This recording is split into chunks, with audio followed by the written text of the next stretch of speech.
नमस्कार, मैं तोयश गहलोत ग्राम पंचायत रूपसी के वर्तमान सरपंच स्वरूप सिंह भाटी ने आरपीडी न्यूज़ से खास मुलाकात में बताई पंचायत की समस्याएं। आइए जानते हैं रूपसी सरपंच स्वरूप सिंह भाटी अपनी पंचायत में किन किन मुद्दों व किन किन विकास कार्यों पर देंगे प्राथमिकता। आरपीडी न्यूज़ का बिल्कुल प्रभाव और आज हम पहुंचे हैं ग्राम पंचायत रूपसी के अंदर। यहाँ से हमारे युवा जो सरपंच बने हैं स्वरूप सिंह जी भाटी वो हमारे साथ हैं और उनसे रूबरू हो रहे हैं और उनसे कुछ सवाल पूछते हैं। पंचायत के मुद्दे क्या है, क्या एजेंडे हैं, कोरोना काल के बाद में पंचायतों में वर्तमान में क्या असर देखा जा रहा है, कोरोना को लेकर किस प्रकार के इंतजाम किए जा रहे हैं। तो विशेष बातचीत स्वरूप सिंह जी भाटी से। सरपंच साहब नमस्कार, सबसे पहले हमारे चैनल में आपका स्वागत है। तो सरपंच साहब पहले भी किसी बात पे रहे हो या फर्स्ट टाइम पॉलिटिक्स में फर्स्ट टाइम है? जी जी। तो वर्तमान में जिस प्रकार से कोरोना महामारी चली है अपने पूरे वर्ल्ड के अंदर, एक तरह से खौफ फैला रखा है और नित नई घटनाएं हो रही है, तो वर्तमान में पंचायतों में किस प्रकार का असर देखा जा रहा है?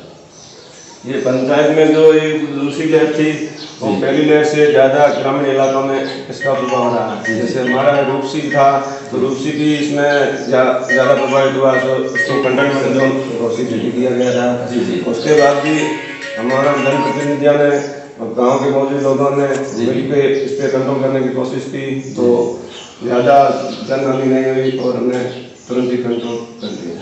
वर्तमान में जिस प्रकार से सरकार के द्वारा वैक्सीकरण किया जा रहा है, लोगों में आज भी कई जगह हम जाते हैं तो भ्रांति सी दिख रही, लोग झिझक रहे हैं। इसको लेके आपने पंचायत में किस प्रकार की व्यवस्था कर रखी है, लोगों को किस प्रकार से मोटिवेट कर रहे हैं? इसमें ये भी सही है कि जहाँ अनपढ़ ज़्यादा है या जो शिक्षा से दूर है, उनको जानकारी ज़्यादा नहीं है, उनमें कुछ ये भ्रांतियाँ फैली हुई है। लेकिन हमारा रूपसी गांव, रूपसी पंचायत 80% से ज़्यादा शिक्षित है, एजुकेटेड है और उसके अलावा भी थोड़ा बहुत है, तो हमने घर घर जाके उनको समझाया है, जो भ्रांतियाँ थी उनको दूर निकालने की कोशिश की है। तो पब्लिक हमारी यहाँ जनता बढ़ चढ़ के हिस्सा ले रही है वैक्सीनेशन में। तो वर्तमान सर कितने परसेंट अपने वैक्सीकरण हो चुका है पंचायत की बात करें? पंचायत में वैसे हमारे अलग अलग गांव हैं, तो जैसे रुद्रवा है तो रुद्रवा में 90% से ज़्यादा ही हुए हैं। रूपसी है, रूपसी में 75% से, मतलब जो अभी जैसे चल रहा था 45 वाला था उसमें 80-90% हमारे हो गए थे। और अभी उसके बाद तो ये 18+ वाला तो क्या अभी हमारे रूपसी में लगा नहीं, अभी लगेगा तो शुरू होगा। तब यही है कि हम 60% हमारे यहाँ कोरोना काल से जैसे ज़्यादातर के पंचायत प्रभावित लोगों का जीवन है, तो आर्थिक लेवल भी काफ़ी डाउन हुआ है। इसको लेके पंचायत में किस प्रकार से सरकार से किस प्रकार से कोई सहायता आ रही है लोगों को मुहैया करवाने में? इसमें तो जैसे महामारी थी तो रोजगार के साधन बंद हो गए थे, तो जरूर पब्लिक को समस्या हुई थी, लेकिन हमारे यहाँ उतनी ज़्यादा प्रभाव नहीं पड़ा। फिर भी हमारे यहाँ जैसे नरेगा का काम चल रहा था 100 दिन वाला, हमारे यहाँ काम भी खूब थे और भी हम काम लेके आए। तो इनके सुबह शाम भी खाना नहीं हो रहा था, उनको हमने राशन भी पहुँचाया है, तो ज़्यादा हमें यहाँ प्रभावित होने की। सर रूपसी ग्राम पंचायत की बात करते हैं, यहाँ दरातरी समस्या किस प्रकार की, लोगों को किस प्रकार से ज़्यादातर समस्याओं से फेस होना पड़ता है? देखो तो वैसे रूपसी जिला मुख्यालय से 15 किलोमीटर की दूरी है, तो हमारे यहाँ दोनों तरफ बाईपास, बाई विद्रवा, बाई रामकुंडा सड़क मार्ग है। तो इसमें समस्या हमारे एजुकेशन में लें तो हमारे यहाँ सीनियर स्कूल है। सीनियर में अभी क्या है कि विज्ञान वर्ग है, साइंस में है, तो उसमें क्या है कि जैसे हमारे गांव में सभी तो साइंस वाले होते नहीं, जैसे मान लो 70-80 बच्चे हमारे यहाँ से कर लेते हैं 10वीं, तो उसमें से 15-20 होते हैं जो साइंस वाले होते हैं। यहाँ बच्चियाँ भी होती है तो भी ज़्यादा साइंस में रुचि कम रखती है। यहाँ ग्रामीण का नेचर ऐसा है। तो फिर 10वीं के बाद मान लो 20% यहाँ साइंस में लेते हैं, तो 30% ये होते हैं मान लो 10वीं में चले जाते हैं, तो 50% हमारे स्टूडेंट होते हैं जो स्कूल को छोड़ना ही पड़ता है। तो इसके लिए मैं कोशिश भी कर रहा हूँ, मैंने आगे भी डिजायर है मेरे हिसाब से थ्रू दिलवाई है कला वर्ग के लिए। मेरी कोशिश यही है कि साइंस विज्ञान वर्ग के साथ साथ हमारे यहाँ कला वर्ग भी हो, और मैं कोशिश कर रहा हूँ आने वाले सत्र में कला वर्ग की। बिल्कुल, बहुत अच्छी बताई सर, क्योंकि आपके यहाँ पे साइंस फैकल्टी है और बच्चे भी अच्छे एजुकेटेड, मतलब शिक्षा के प्रति रुचि भी है। तो आपका ये सरकार से आप मांग करते हो कि यहाँ तक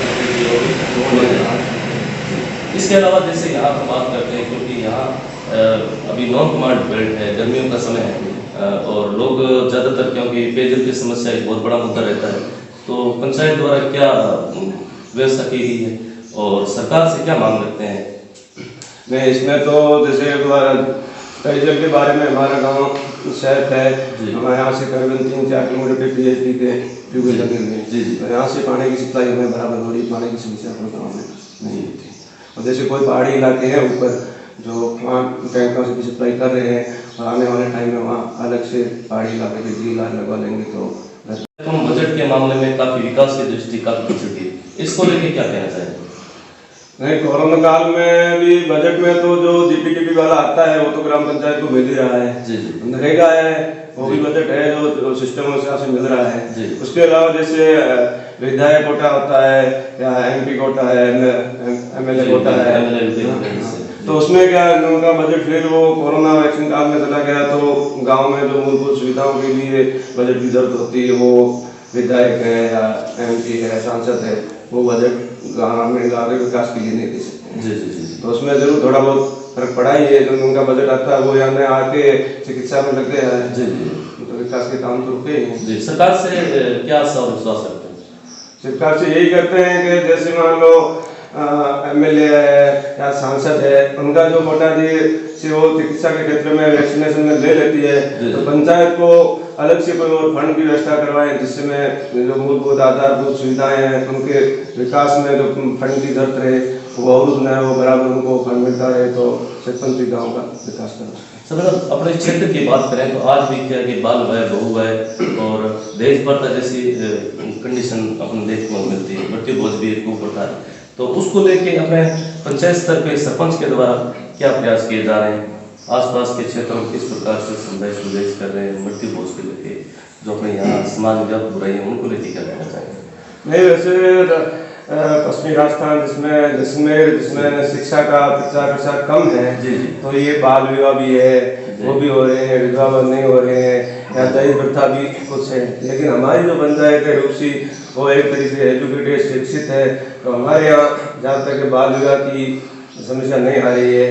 तो लोग भी पढ़े लिखे हैं, तो ज़्यादा दहेज वाले में भी ज़्यादा रुचि नहीं ले रहे हैं। जैसा घर खुद का वैसा देख के अपनी बच्ची का, अपने बच्चे का रिश्ता भी कर रहे हैं। और बाल विवाह तो हमारे रूपसी पंचायत में बिल्कुल है ही नहीं। सभी समझदार है, सभी समझते हैं अपनी बच्ची को व्यवस्था नहीं होती तब तक वो पढ़ाने पर जोर देते हैं। व्यस्त होने के बाद उसको 8वीं 10वीं 12वीं करवा के ही बाद में उसकी शादी करते हैं। वैसे भी रूसी में लगभग रुपये में मान लो 90 पैसे तो किस्म का माहौल रहता है। माहौल अच्छा है जी।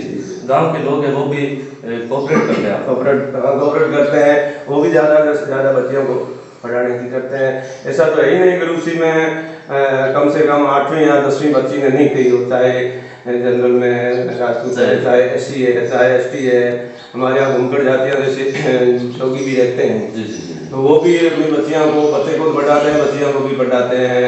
आज की तारीख में जैसे मान लो अपने मानते हैं तो पश्चिमी राजस्थान में एक ST जो भील होते हैं, वो शिक्षा के क्षेत्र में बहुत पिछड़ी मानते हैं। लेकिन आज की तारीख में हमारे यहाँ भी जो ST के हैं वो हर घर में 2-3 बच्चियाँ हैं, तो उन्होंने सभी ने कम से कम 8वीं 10वीं तक पढ़ाई है और आगे भी पढ़ाई है। तो सर, जैसे किस प्रकार से आप लोगों को मोटिवेट करते हैं? पंचायत में ऐसी कोई कमेटी का गठन किया हुआ है या फिर समाज की जो मुखबिर रहती है या पंच पटेल, किस प्रकार से आप एजुकेशन या समाज को सुधारने का प्रयास करते हैं?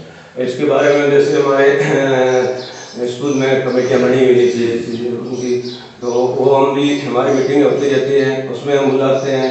और जैसे मान लो कोई घर है जिसमें कोई उनको जैसे 5वीं 7वीं तक बच्चे को बढ़ा दिया, नहीं बढ़ा रहे हैं, तो हम व्यक्तिगत रूप से नॉलेज लोगों की जो कमेटी बनी बिताते हैं, उनको समझाइश बताते हैं और उसको बढ़ाते हैं। बिल्कुल, बहुत अच्छी बात है। रूपसी के अंदर ये एक उदाहरण देखने को मिला कि जो वैसे तो प्रत्येक विद्यालय के अंदर कमेटी होती है, लेकिन जब तक कोई भी इंटरेस्ट नहीं रहे, गाँव के लोग सहयोग नहीं करें, तब तक उस क्षेत्र का विकास नहीं हो पाता, एजुकेशन हो या कोई भी बड़ा मुद्दा हो। तो साहब, इसके अलावा जैसे कोरोना को लेकर गाँव के लोगों को क्या संदेश देना चाहेंगे? कोरोना काल में लोगों को ये संदेश देना चाहेंगे कि एक जगह से ज़्यादा इकट्ठे न हो, और घर से निकले तो मास्क पहन के निकले, हाथ भी साफ कर, घर से बाहर से वापस आते हैं तो साबुन से हाथ धो के घर में प्रवेश करें। और भी जैसे बहुत सी सावधानियाँ उनका ध्यान रखें। जैसे स्थानीय में ये भी कहते हैं कि लोकेलिटी में कि ज़्यादा अभी फ्रिज का बर्फ़ का पानी नहीं पीना चाहिए, तो अभी ये भी कहते हैं AC में नहीं सोना चाहिए, धूप लेनी चाहिए। इसके अलावा जो लोकल इलाज होते हैं स्थानीय उनको करें। बिल्कुल, बहुत अच्छी बात बताइए कि जो यहाँ जो घरेलू नुस्खे हैं उनका भी उपयोग करें, साथ ही जो सरकार के द्वारा एडवाइजरी है समय समय पे और उसका भी पालन करें, वैक्सीकरण करवाएं। ये कहना है स्वरूप सिंह जी भाटी ग्राम पंचायत रूपसी का। धन्यवाद सर, आपने हमें समय दिया उसके लिए बहुत बहुत धन्यवाद।